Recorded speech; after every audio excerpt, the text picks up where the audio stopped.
Okay, move out.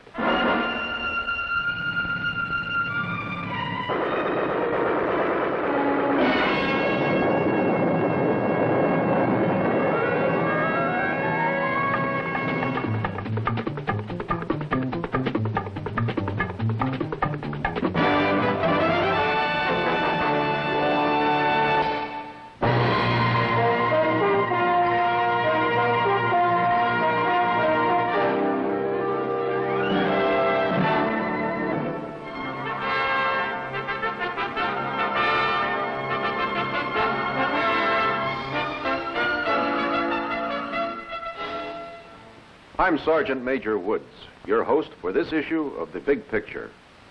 While the U.S. Army has many missions in many lands, the attention of our nation is focused inevitably on Army activities in one particular part of the world, Vietnam.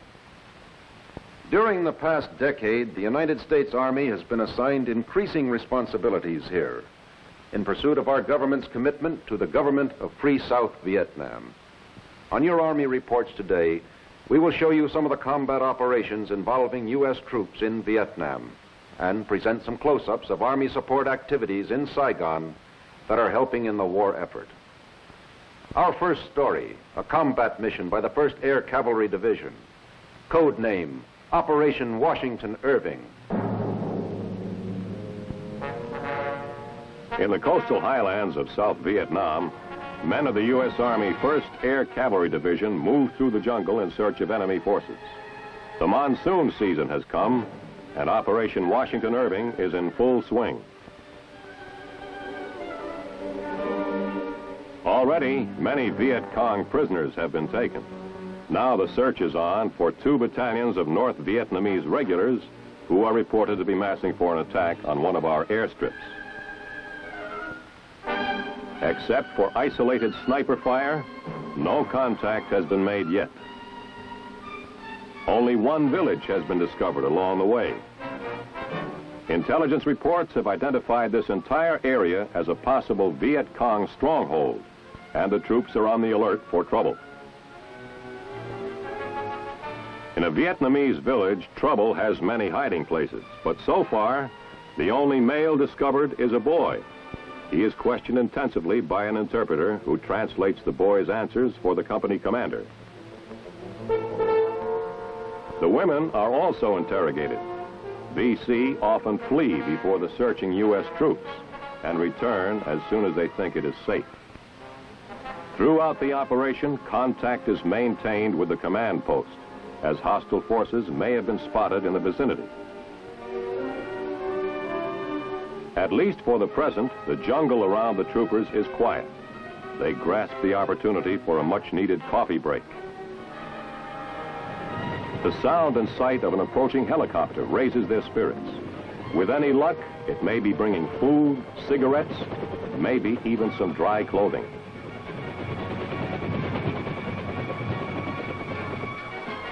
The helicopter has brought food, mail, cigarettes, and other assorted items. And enough dry socks to go around. Out here, even that GI coffee tastes good. The Vietnamese jungle isn't famous for its creature comforts, but the men do the best they can. A clear afternoon before the monsoon rains start up again provides an opportunity for drying things out. Time for hot chow, also brought in for the men by helicopter. In the quickly shifting jungle war, Army field kitchen facilities follow the troops wherever possible. The order comes to move out. Ahead, the troopers will meet up with the enemy. When the battle is over, the troopers will count 270 enemy dead, 60 captured, and 200 prisoners suspected of collaborating with the Viet Cong. An important Army activity is to aid Vietnamese troops in their fight against the Viet Cong. In the southern Delta country, members of the 21st Infantry Division, Army of the Republic of Vietnam, move in force against VC positions. The U.S. Army Aviation Battalion provides air support for Operation Dan Chi. The Delta country of South Vietnam is the scene of an intensive campaign by Vietnamese Ranger troops against Viet Cong forces in the area. Helicopters of the U.S. Army 13th Aviation Battalion provide direct air support, transporting the men to their destination in Operation Dan Chi. En route, the battle zone is carefully observed, and enemy positions below are fired upon by our gunners.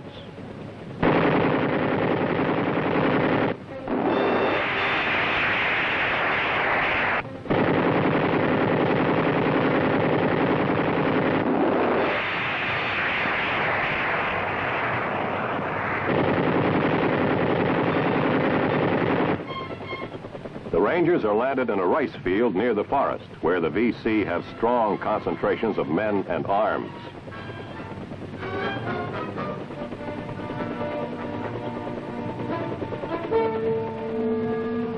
They close in on their objective in two converging forces. In a day-long battle, the Rangers exact a heavy toll. Armed U.S. helicopters which block escape routes add to enemy casualties. After the battle, the South Vietnamese troops are flown back to their camp, and results of the conflict are evaluated. The attack has broken up several established enemy training and staging areas. The Rangers have taken many prisoners, including 55 members of an elite Viet Cong guerrilla force.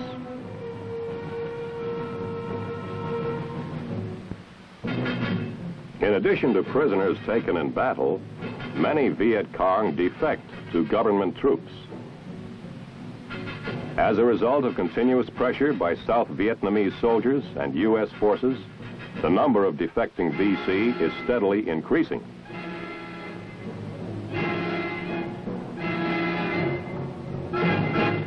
Women, too, are among the defectors. U.S. advisors look on as the VC line up for questioning. A careful watch is kept over the prisoners as these troops of the Republic of Vietnam bring their campaign to a successful conclusion. 1 week later, at headquarters of the 13th Aviation Battalion, Commander of U.S. Forces in South Vietnam, General William C. Westmoreland, comes to present an award to the unit for its remarkable role in supporting the Vietnamese Rangers in the Delta campaign. General Westmoreland and the battalion commander troop the line.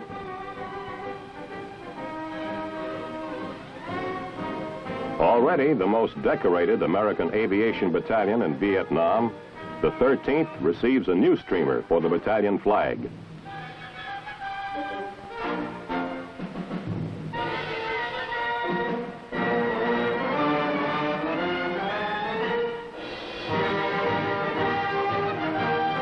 A citation is awarded for extraordinary heroism and professional skill in support of Operation Dan Chi. The unit commander received the document on behalf of the battalion. Following the presentation, the men of the 13th hear a personal commendation from General Westmoreland. Reward for victory in the Delta, a military success achieved through the cooperation of South Vietnamese forces and U.S. Army aviation support. Other U.S. Army aviation units in South Vietnam fly many different types of missions that contribute to our success in combat.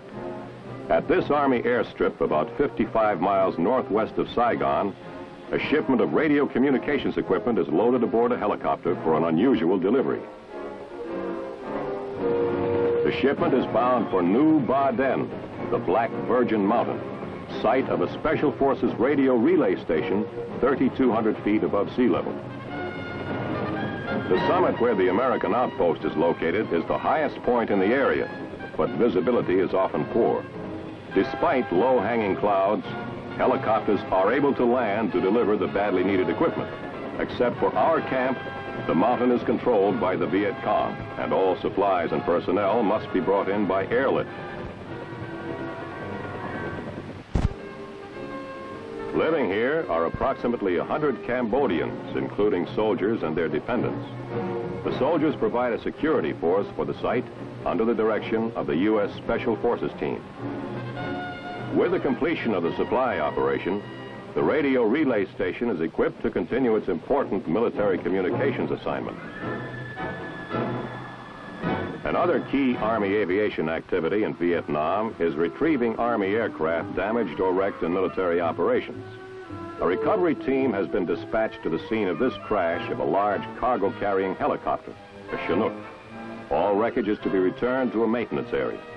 Members of the recovery crew have removed the heavier parts to lighten the downed craft for airlift. The parts are loaded aboard another Chinook.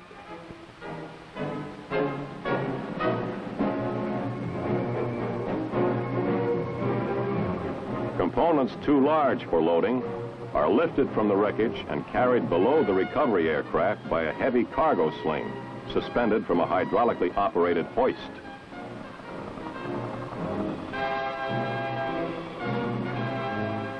Now the flying crane is brought in for the difficult job of airlifting the large fuselage of the wrecked helicopter. The heavy-duty flying crane, which can lift loads up to 10 tons, can retrieve any rotary or fixed-wing Army aircraft of any shape and size and fly it swiftly to repair facilities. Salvaging of costly equipment in operations like this one is a procedure that aids the Army's economy program. After the load has been safely secured in its sling, a drag parachute is released to stabilize the ponderous cargo in flight. The journey back over the mountains gets underway. The airlift nears its destination, an Army Aircraft Field Maintenance Center equipped to handle the repair assignment. Now the wrecked helicopter is eased down. Soon, maintenance experts will take over and begin the work of restoring it so that it may be returned to duty with as little delay as possible. The many capabilities of the helicopter and other aircraft in military operations have helped to emphasize the role of Army aviation as an effective means of combat support.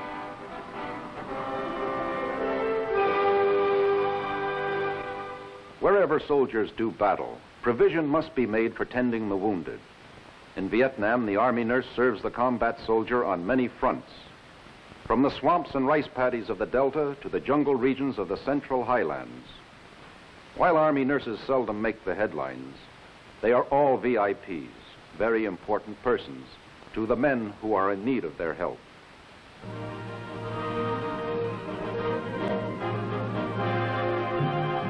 The general buildup of American forces in Vietnam has called for a considerable increase in hospital personnel. By helicopter and ambulance, the wounded are delivered to the hospitals where Army nurses and doctors are ready and waiting to administer medical aid. Both male and female nurses assist in recovery procedures. If necessary, patients receive immediate treatment in the emergency receiving room. When surgery is required, nurses serving as part of a medical team prepare the patient and assist in operating procedures.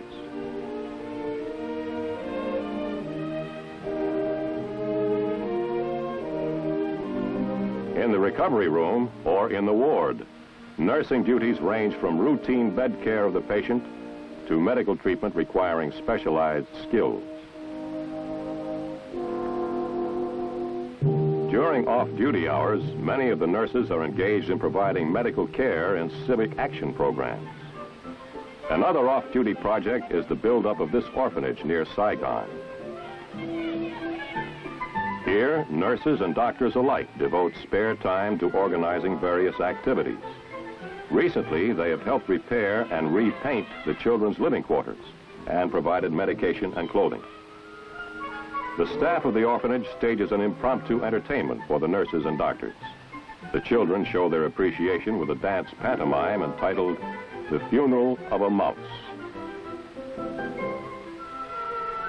The activities of Army nurses in Vietnam are extensive and varied. This highly trained chief nurse at the 3rd Field Hospital is also a bit of an architect. Here she looks over blueprints for a new intensive care ward, which she helped design and which is now under construction.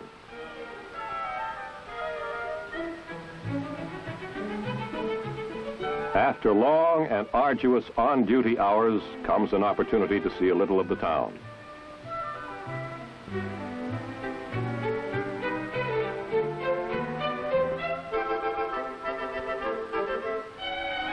Window shopping is the same anywhere in the world. And despite the war, Saigon displays its share of modes and fashions. The sights and sounds of the colorful city provide a novel and interesting experience.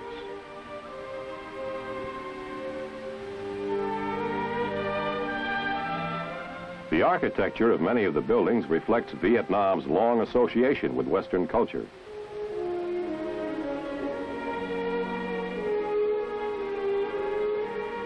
Next stop, the rooftop terrace of the U.S. Army Officers Club, which offers an exciting view of the city.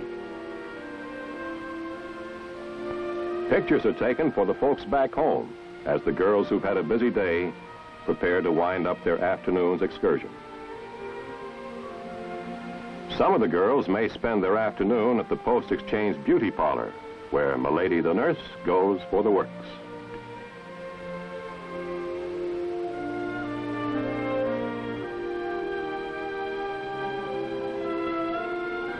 At the hospital lounge, a good way to relax is to get together over a game of cards.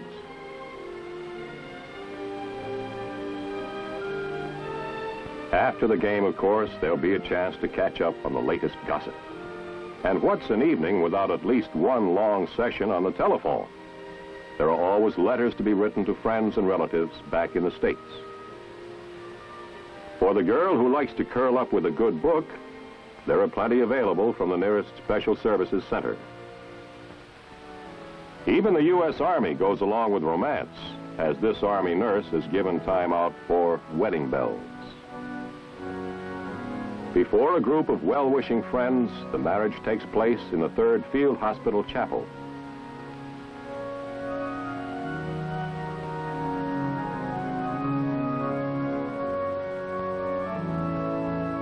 The hospital chaplain performs the ceremony.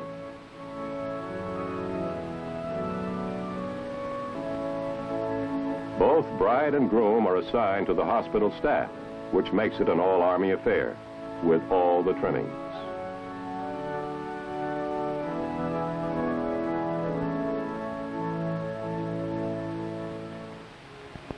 Next day, it's business as usual, as nurses accompany patients to a medical evacuation airlift.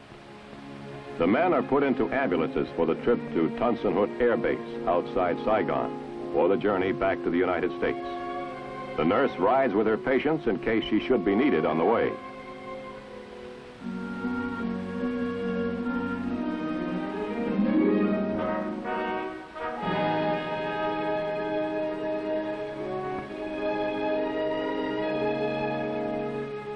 At the airfield, she helps supervise the loading of the patients onto the aircraft.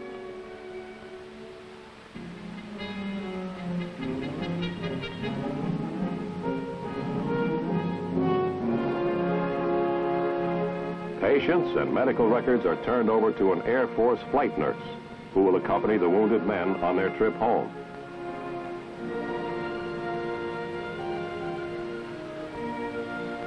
In a demanding and often dangerous assignment, these women serve in the finest traditions of our armed forces.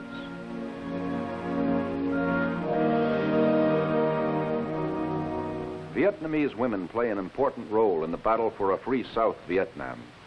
The Vietnamese Women's Army Corps conducts a continuous training program under the guidance and supervision of U.S. Army WAC officers. WAC Colonel Judith Bennett tells the story in an interview in Saigon. This is Army Specialist Mike Baker reporting for the MACV Office of Information from the Women's Armed Forces Corps near Saigon, Vietnam. With me today is Lieutenant Colonel Judith Bennett, Senior Advisor, Women's Army Corps. Colonel Bennett, the Women's Armed Forces Corps of the Republic of Vietnam is organized in a similar manner, yet different than the Women's Army Corps of the United States. In actuality, how different are the two corps? Well, in the first place, I should point out that there are many similarities. Outstanding among these are that they are all volunteers, and they all perform administrative-type duties as opposed to combat-type duties. The original mission was to release men to be assigned to combat or combat support duties.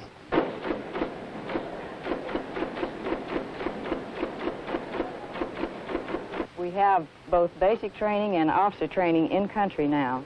Both activities have been established since the new Corps was formed the 1st of January 1965.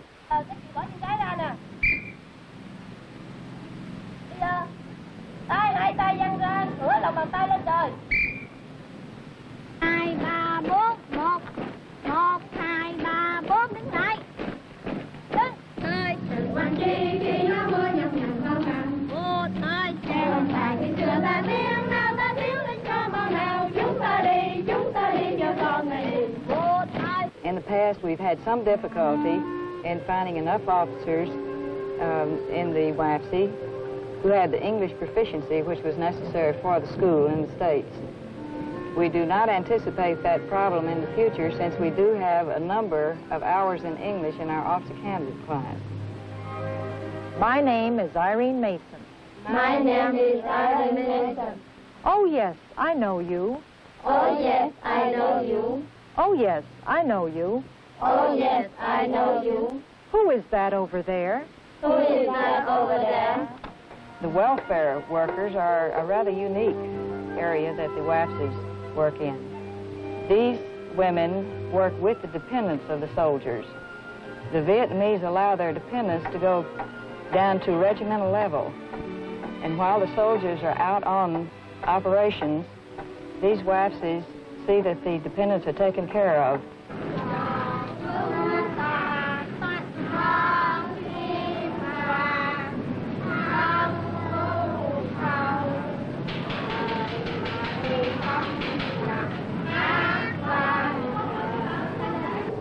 My first major project in Vietnam was to establish an in-country officer candidate school.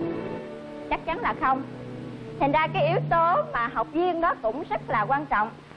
When they successfully complete the course, they are commissioned as aspirants, which, although we don't have a comparable rank, we might think of it as a third lieutenant.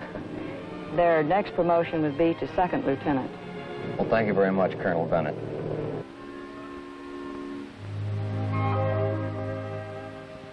During the night of 7 October 1966, an artillery battery of the 173rd Airborne Brigade moved from its base camp to a defensive position near Da Nang, replacing a Marine unit which had been ordered to another area. This on-the-spot film record of Battery B is a vivid documentary of the sights and sounds of an artillery fire mission.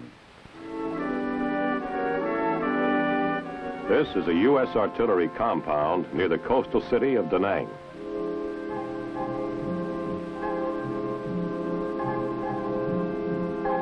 The Marine unit leaves the area en route to the north, where it will support other Marine units fighting near the demilitarized zone. The Army Artillery Battery moves in, positioning its howitzers. The men and their guns were flown in from their base the preceding day and made the last leg of the journey by convoy.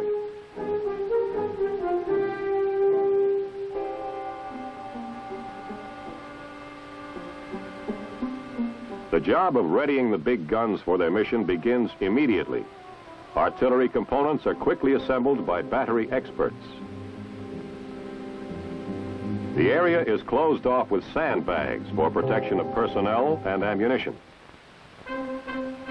Guns are adjusted to permit a final check before firing. In the tropical climate of Vietnam, maintenance of weapons and military equipment is a difficult and exacting duty. Each man in the battery has been thoroughly trained in maintenance procedures and must be sure that the gun is ready for action.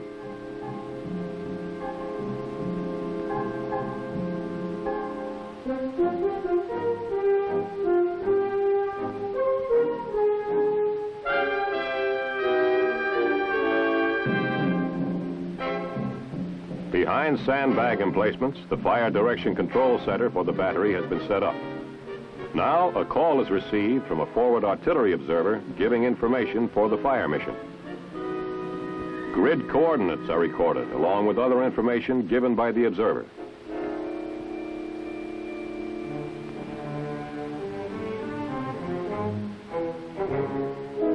Using all available data, shell deflection and quadrants are computed on the fire control plotting board. Accuracy of the fire mission is essential to clear the zones surrounding the base, thus denying the enemy areas where he can concentrate forces for an attack. Once the firing data has been computed, the gun section is notified. The gun crews move to their weapons.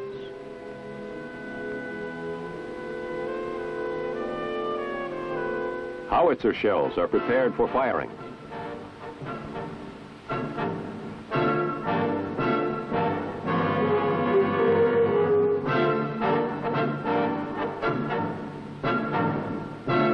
Sighting adjustments are made. The fire order is given.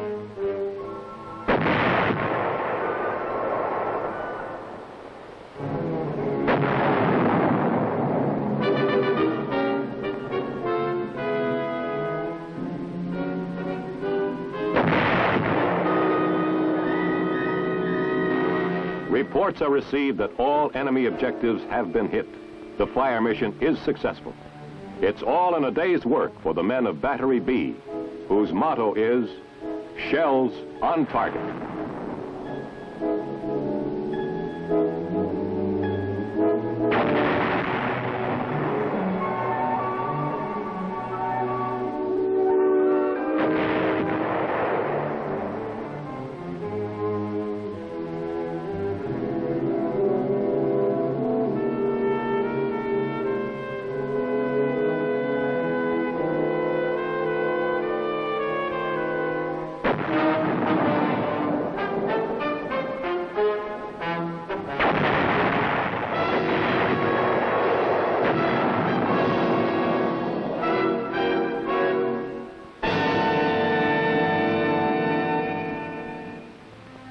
The United States Army in Vietnam is many people doing many things.